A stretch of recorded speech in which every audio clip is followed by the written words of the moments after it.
use your CRM list and send them over there. But the thing that makes Amazon so much different than like a D2C website or a retailer is the flywheel that is created and the momentum that you get, the more sales that you get, right? So if I get a customer and I lose money on that first transaction on Amazon, it doesn't necessarily mean that I'm going to actually lose money through that on that transaction over time, right? Like that transaction can still feed that flywheel that will generate more transactions down the road. Is this via reviews and ranking and things like that? Yeah. So when you're selling products on Amazon, there's a lot of things that go into that flywheel. I keep saying that word, I know.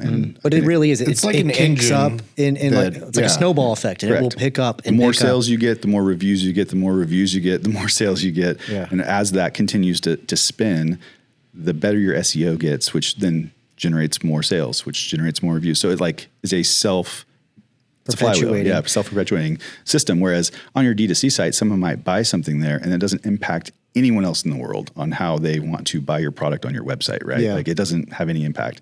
So that's one of the unique things about Amazon, and understanding then what are these levers that get this flywheel moving and keep it moving, and how can I create and keep pulling those levers, right? You're just constantly optimizing. Yep.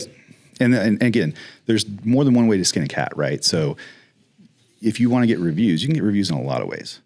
There's a lot of ways that are against terms of service that people will do. There's a lot of ways that are okay with terms of services. And so that's why, like, when people ask about actual strategy, I say it's very different for every brand. You have to understand the brand, understand their goals, understand their motivations, and you can work with that. And there's a lot of different things that you can do. Like right now, a lot of people are using TikTok and influencers to send traffic to Amazon and convert. Like that can be a really effective thing right now.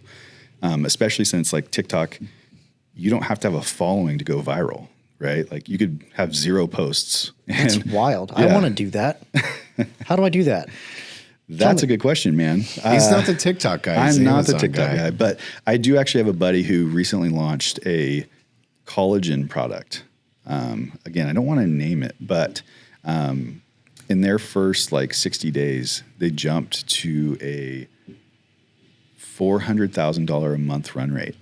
Wow. On Amazon. Holy moly. By utilizing TikTok. Like their strategy, again, at a high level, I don't know all the details, but at a high level it was, we have a bunch of influencers that will post a very similar type of content about their product on TikTok.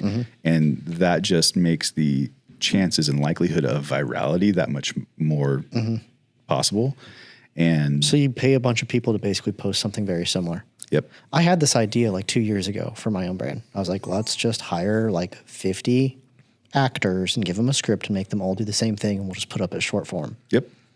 And that's basically what is still working in this scenario. Like, because what happens is the more posts that are made on that topic is triggering and signaling to the algorithm, like, this is something that people like. Let's show it to more people. Let's show it to more people. And so do you think Amazon like keeps eyes on TikTok as far as that goes? Like, are they watching your 50 people spread this message out and spread this message out, and then they're like, oh, wow, this is really trending on TikTok. Let's make it trend on Amazon.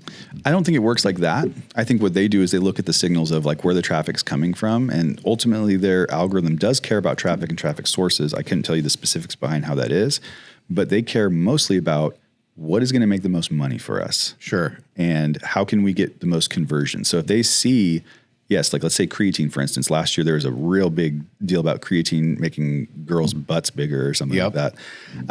Real popular on TikTok. And I'm for it.